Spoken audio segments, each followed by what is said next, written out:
Bonjour à tous. Alors, cette vidéo c'est pour ma classe de seconde et c'est le chapitre sur les probabilités. Donc, d'abord un peu de vocabulaire et un stylo qui marche. On va commencer par quelques définitions. Donc, la première chose que vous devez retenir, c'est ce qu'est une expérience aléatoire, puisque c'est ce que vous allez utiliser le plus en probabilité. Une expérience aléatoire, c'est donc une expérience dont on connaît toutes les issues, mais pas laquelle va sortir. Par exemple, tout bête, lancer un dé. Quand vous lancez un dé, vous savez quelles sont les solutions possibles, c'est-à-dire que vous savez quelles sont les faces qui peuvent sortir. Par contre, vous ne savez jamais sur quelle face vous allez tomber. Donc lancer un dé, c'est une expérience aléatoire. Tirer des boules de couleur dans un sac en sachant au préalable combien il y avait de balles de telle couleur et de telle autre couleur, c'est aussi une expérience aléatoire. Vous savez que vous pouvez tirer 5 balles jaunes, qu'il y a 5 balles jaunes dans le sac et 4 balles bleues. Donc vous avez les deux solutions possibles, c'est de tirer une balle jaune ou une balle bleue, mais vous ne savez pas sur quelle couleur vous allez tomber. Voilà. Ensuite, du coup, vous avez ce qu'on appelle l'univers. Donc l'univers, en général, on le note oméga. C'est une lettre grecque, vous l'avez peut-être vu en physique. Ok, et ça va être l'ensemble de, d'accord, donc ça aussi vous connaissez, les singletons c'est ensemble de, c'est l'ensemble de toutes les issues possibles dans votre expérience aléatoire. Par exemple, dans le cas lancer le dé, l'univers c'est 1, 2, 3, 4, 5, 6. C'est toutes les issues possibles que vous pouvez obtenir en lançant votre dé. Ensuite, un événement ça va être une partie de votre univers. Un événement, ça va être quelques issues parmi toutes les issues possibles. Par exemple, lancer le dé, l'événement obtenir un nombre pair va contenir les issues 2, 4, 6. C'est un sous-ensemble de l'univers qui répond à une problématique particulière, faire un nombre pair. D'accord ? Faire un multiple de 3, ça serait 3, 6. Voilà, vous comprenez le principe ? Voilà, et ensuite un événement élémentaire, je ne vais pas noter à chaque fois, hein, j'espère que vous retenez ce que je dis à l'oral. Un événement élémentaire, c'est un singleton en fait, c'est quand vous avez un événement qui ne contient qu'une seule issue, par exemple faire 2, la solution unique c'est faire 2 du coup, donc c'est 2, d'accord ? La seule issue contenue dans l'événement obtenir un 2, c'est 2, il n'y a pas d'autre choix, d'accord ? Par exemple, obtenir un multiple de 5, si vous avez un dé à 6 faces, ça sera uniquement l'issue 5. Voilà, donc par exemple. Et ensuite, comment je calcule du coup la probabilité qu'un événement se produise ? Alors, les événements, les note souvent avec des lettres en bâton, A, B, C, machin truc. Et la probabilité pour que l'événement A se produise, par exemple obtenir un nombre pair, ça va être le nombre d'issues contenues dans A, qu'on note cardinal de A. Alors, j'ai aucune idée de si c'est au programme, mais en tout cas, c'est sûr que vous reverrez ça en première, donc pas d'inquiétude. Cardinal 2, c'est juste nombre d'issues dans.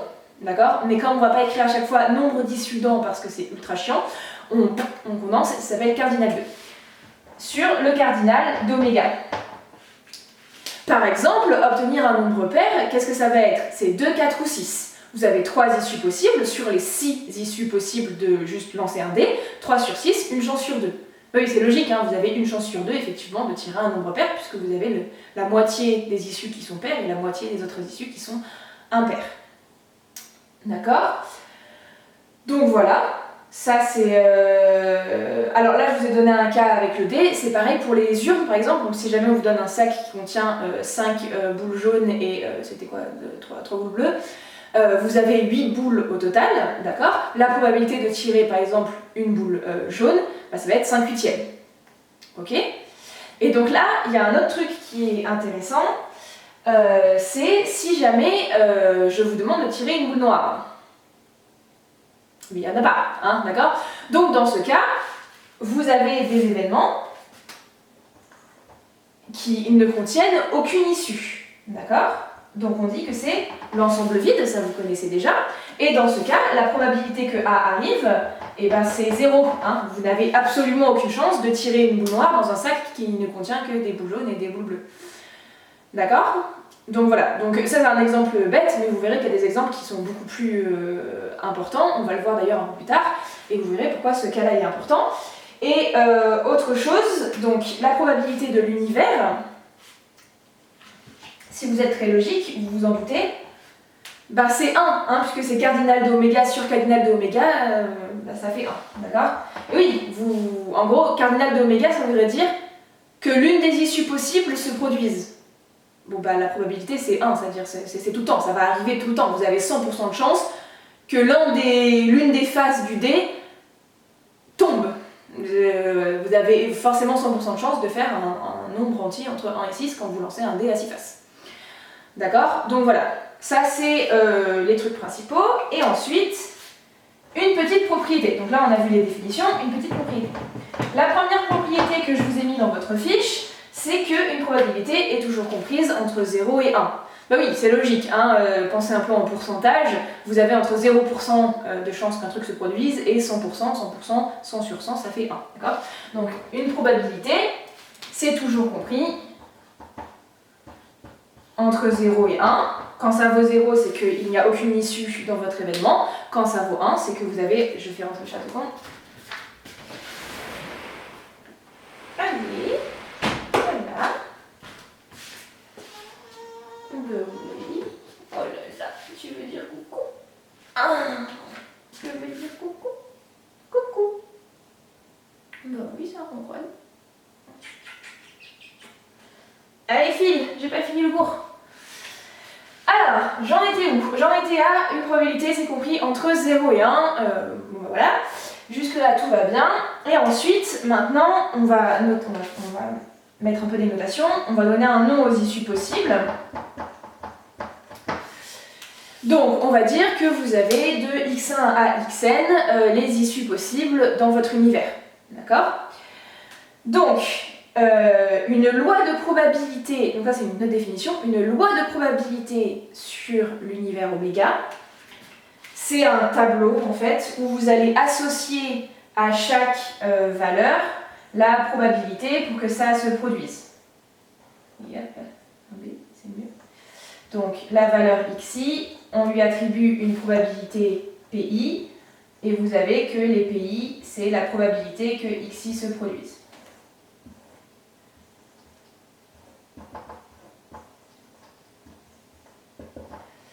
Voilà, une loi de probabilité, c'est ça. C'est associer à chaque issue de votre univers la probabilité pour que cette issue se produise. Forcément, vous avez donc tous les pays là qui sont compris entre 0 et 1, puisque ça revient à la propriété qu'on a vue juste avant. Et l'autre particularité que vous avez, et là on va se rappeler du symbole somme qu'on a vu dans le chapitre sur les statistiques. C'est là où on les a vus, hein, c'est quand on a fait la moyenne et tout ça. Je vous ai montré ce que c'était le symbole somme. La somme sur i allant de 1 jusqu'à n des pi, ou des pxi, hein, c'est pareil, vaut 1. D'accord? Donc ça, c'est logique. Par exemple, si on prend... il y a les faces d'un dé, on va reprendre cet exemple-là, les faces d'un dé. Vous avez les issues 1, 2, 3, 4, 5, 6. D'accord? Chaque issue a une chance sur 6 de se produire. Si vous ajoutez toutes les probabilités, 1 sur 6 plus 1 sur 6, machin, 6 fois. 6 fois 1 sur 6, ça fait bien 1. D'accord? Vous retrouvez tout l'univers. En fait, si vous prenez la probabilité que chaque issue qui sont indépendantes les unes des autres, hein, c'est-à-dire que quand vous faites 1, vous ne pouvez pas faire 2 en même temps. Donc, si vous prenez chaque issue, que vous regardez la probabilité que chaque issue se produise, et que vous ajoutez tout ça, à la fin, forcément, vous aurez parcouru tout l'univers. Vous aurez fait toutes les phases de votre dé. Donc, vous aurez 100% de chance d'obtenir une des issues. D'accord? Ok. Ensuite, si jamais là dans ma loi de probabilité, tous les pays sont égaux, c'est ce qu'on a dans le cas d'un dé, d'accord? Quand j'ai les faces, vous avez pour un dé équilibré hein, et pas un dé pipé, vous avez une chance sur 6 pour chaque face de se produire, donc vous avez exactement la même probabilité que chaque face se produise. Dans ce cas, on dit que les événements sont équiprobables, d'accord? Par exemple, si je reprends mon sac et que j'avais cette fois-ci 3 boules jaunes et 3 boules bleues, j'ai une chance sur 3 à chaque fois de... Qu'est-ce que je raconte Non, j'ai une chance sur 2, pardon, je suis fatiguée. J'ai une chance sur 2 de tirer à chaque fois mes boules, soit une boule jaune, soit une boule bleue, donc les événements sont équiprobables, d'accord? Si vous avez la même quantité de chaque couleur, vous aurez forcément des événements équiprobables. Ok, alors, donc ça à chaque fois vous prenez note, hein, ou vous regardez le cours que je vous ai écrit, je ne vais pas écrire les mots de vocabulaire à chaque fois. Ensuite, donc, oui, bah, la conséquence elle est assez évidente, mais on va quand même le dire. Donc si jamais j'ai oméga qui contient n issues, et que j'ai une loi de probabilité avec des issues équiprobables, dans ce cas, tous les pays vaudront pile 1 sur n. D'accord? Voilà. Donc je vous ai fait la démonstration, je vous la fais. Alors, on sait que la somme des pays pour i allant de 1 à n vaut 1. D'accord? Or, c'est équiprobable, donc en fait, je peux dire que tous les pays valent un certain p. Donc en fait, ça, c'est comme dire que je fais la somme de p, en fait, sur i allant de 1 jusqu'à n, et on a vu que quand vous faites la somme sur une constante, vous pouvez sortir la constante. Donc en fait, vous faites la somme de 1. Voilà. Et donc en fait, si vous faites 1 plus 1 plus 1 n fois, vous le faites n, d'accord? Donc en gros, vous avez np qui vaut 1, donc p qui vaut 1 sur n. Mais est-ce que vous voyez encore quelque chose avec ce bleu? Je pense que je vais le jeter. Hein. Hop, on va repasser au noir. Voilà, donc si vous avez une loi, si vous avez des issues équiprobables, leur probabilité, ça va être 1 sur n. Ok. Voilà, en plus ça a du mal à s'effacer, c'est parfait. Ensuite, maintenant, alors, un truc super important, quand on fait des probabilités, et généralement quand on fait des maths, mais ça vous le savez déjà, il faut faire beaucoup de schémas, d'accord? Au bout d'un moment, il va falloir que ce soit visuel, sinon vous allez vous paumer. Et donc en particulier, quand on fait des probas, on va dessiner des patates. Voilà, en fait ça va représenter vos ensembles, vos événements, tout ça. Donc, si je fais une patate représentant l'univers, donc ça c'est l'ensemble de toutes les issues possibles, je vais prendre un sous-ensemble qui s'appelle A, d'accord? L'événement contraire de A, c'est tout ce qu'il n'y a pas dans A.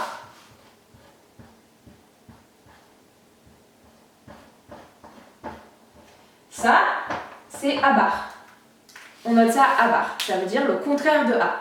Par exemple, si mon événement c'est obtenir un nombre pair, l'événement contraire de A bar, ce sera ne pas obtenir un nombre pair, donc obtenir un nombre impair.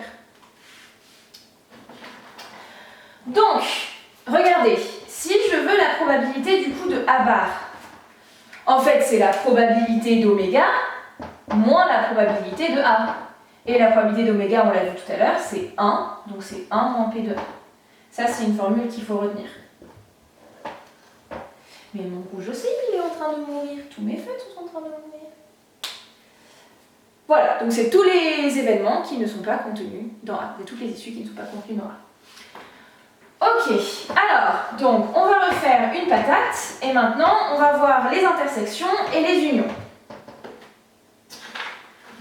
Alors, hop. On va reprendre mon univers. Je vais prendre deux événements A et B.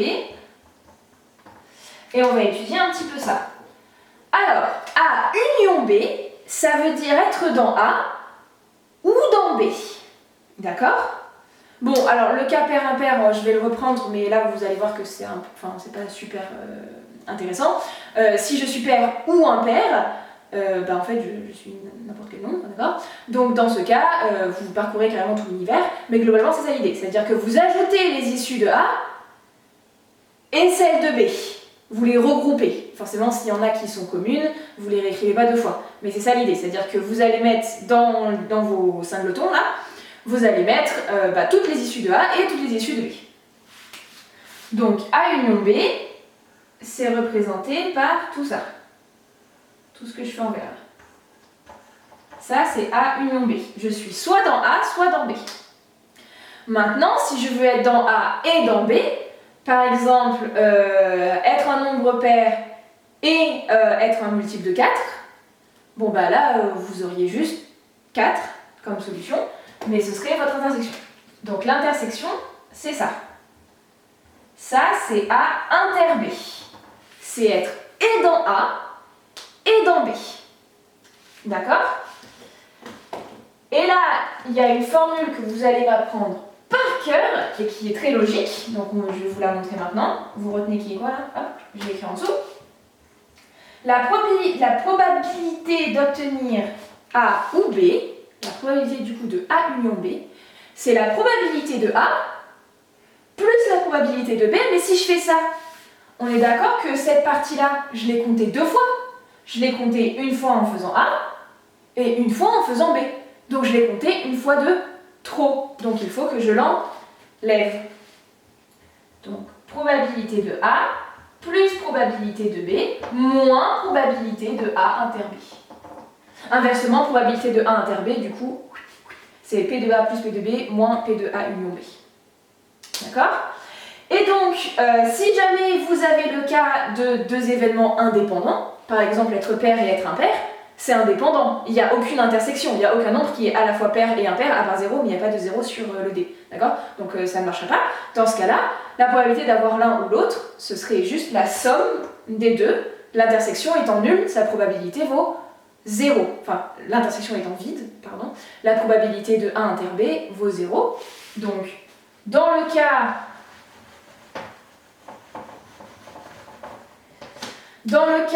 où A et B sont indépendants, ça veut dire que leur intersection est nulle, j'ai que l'union, c'est la somme de la probabilité de chaque événement. Que dans ce cas-là, hein, s'il y a ne serait-ce qu'une issue là-dedans, vous revenez à cette formule-là. Donc ça, hop, par cœur. Ok, et du coup,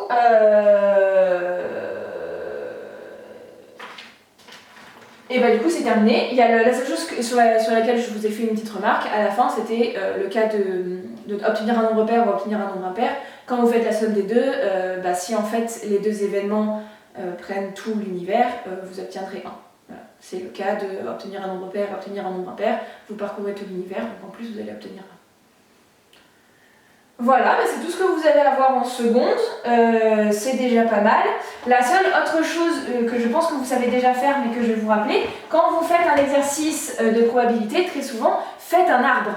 Faites un arbre de probabilité. Par exemple, si jamais on vous dit que votre expérience aléatoire c'est lancer une pièce, vous avez la possibilité de faire pile ou de faire face, vous la lancez 2 fois, donc à chaque fois vous faites pile, vous avez la chance de faire pile, de faire face. Imaginons que votre pièce elle est truquée et qu'en réalité vous avez 3 chances sur 5 et 2 chances sur 5, 3 chances sur 5 de faire pile et 2 chances sur 5 de faire face. Donc votre pièce est déséquilibrée, d'accord? Dans ce cas, vous réécrivez bien sur chaque branche la probabilité que chaque événement a de se produire. Vous vérifiez bien, j'ai parlé beaucoup trop vite, que quand vous regardez 2 branches, enfin le nombre de branches, si jamais c'est lancé un dé, par exemple vous auriez 6 branches, mais voilà, vous regardez bien que toutes les branches issues du même nœud, leur probabilité quand vous faites la somme, ça fait 1, d'accord? Donc de ce nœud-là par 2 branches, je vais regarder la probabilité sur chacune de ces 2 branches, je vais faire la somme, il faut que ça fasse 1. 3 cinquièmes plus 2 cinquièmes, ça fait 5 cinquièmes, ça fait bien 1, d'accord? Et quand vous parcourez votre arbre, donc ça vous fait un chemin, par exemple la probabilité d'obtenir 2 fois pile, il n'y a qu'un seul chemin possible, c'est celui-là, d'accord? Pour obtenir cette probabilité-là, donc la probabilité d'avoir pile-pile, vous faites 3 cinquièmes fois 3 cinquièmes. Quand vous avancez dans l'arbre, vous multipliez les probabilités entre elles. Ce qui fait 9 25e. D'accord? Et normalement, quand vous faites la somme du coup de toutes les probas ici, vous allez de nouveau obtenir 1. D'accord? Donc là, on va le faire.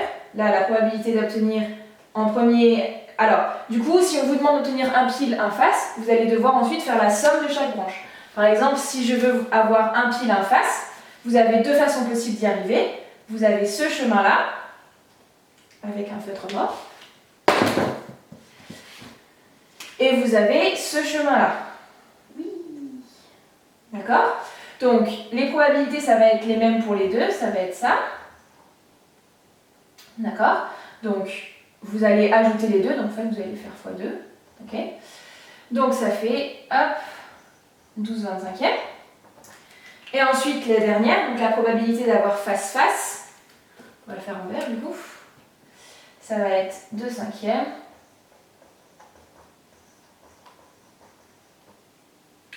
Ok, et regardez, 9 et 12, 21, 21 et 4, 25, 25, 25e, ça fait bien 1. Donc ça c'est un arbre de probabilité, c'est hyper important que vous maîtrisez ça parce qu'en plus vous allez le revoir en première et en terminale, enfin bref c'est vraiment un truc qui va vous suivre jusqu'au bac, et même plus tard si jamais vous continuez les sciences. Donc voilà, truc à savoir à faire, c'est rapide, on fait un arbre, on est sûr de ne pas se tromper, on est heureux. Voilà, donc bon, là c'est vraiment tout ce que j'avais à vous montrer sur les probabilités, j'espère que c'était clair. Comme d'habitude, si jamais il y a un souci, vous pouvez me poser des questions, soit en commentaire, soit vous me les posez sur Gmail. Et on se revoit pour le prochain chapitre.